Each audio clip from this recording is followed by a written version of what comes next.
আসসালামু আলাইকুম সবাইকে। ফার্মের পেজ থেকে আমি ফারিয়া বলছি। তো আজকে আমি আপনাদের সাথে আমার লাঞ্চ রেসিপিটা শেয়ার করছি।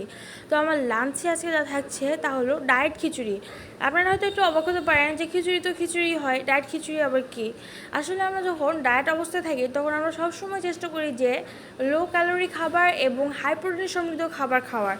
তো আমরা সবসময় হাই প্রোটিনযুক্ত খাবারগুলো প্রাণীজ আমিষ থেকে নিই, যেমন মাছ, মাংস ইত্যাদি থেকে নিই।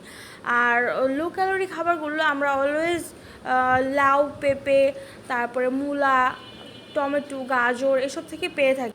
তো আজকে ডায়েট খিচুড়িতে আমি সরষের তেল ব্যবহার করেছি। আপনারা চাইলে সরষের তেলের পরিবর্তে ঘি অথবা বাটার অথবা অলিভ অয়েল ইউজ করতে পারেন, কিন্তু আমার খিচুড়িতে সরষের তেলটাই ভালো লাগে, এই জন্য আমি সবসময় সরষের তেলটাই ব্যবহার করি ডায়েট খিচুড়িতে। তো ডায়েট খিচুড়িতে আমি আজকে আরও একটা জিনিস ব্যবহার করেছি, যেটা একদম হাই প্রোটিন সমৃদ্ধ একটা খাবার। তো সেটা হলো সয়াবিন অথবা সয়াবড়ি।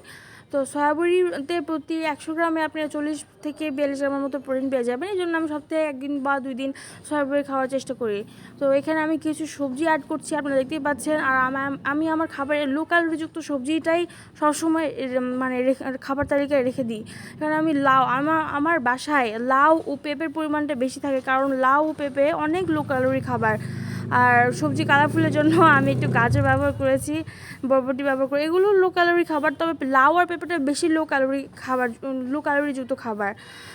তো আমি এখানে ডাল যতগুলো ইউজ করেছি, ডালের তুলনায় আমি চালটা তার অর্ধেকেরও অর্ধেক দিয়েছি। তো এখানে কিছু মশলা অ্যাড করে সবগুলো সবজি ভালো করে মিক্স করে ঢাকনা দিয়ে ঢেকে দিলে আমার খিচুড়ি রেডি। তো এই ধরনের ভিডিও পেতে অবশ্যই আমার Facebook, TikTok, YouTube channel subscribe করবেন এবং আমাদের পাশে থাকবেন। আল্লাহ হাফেজ।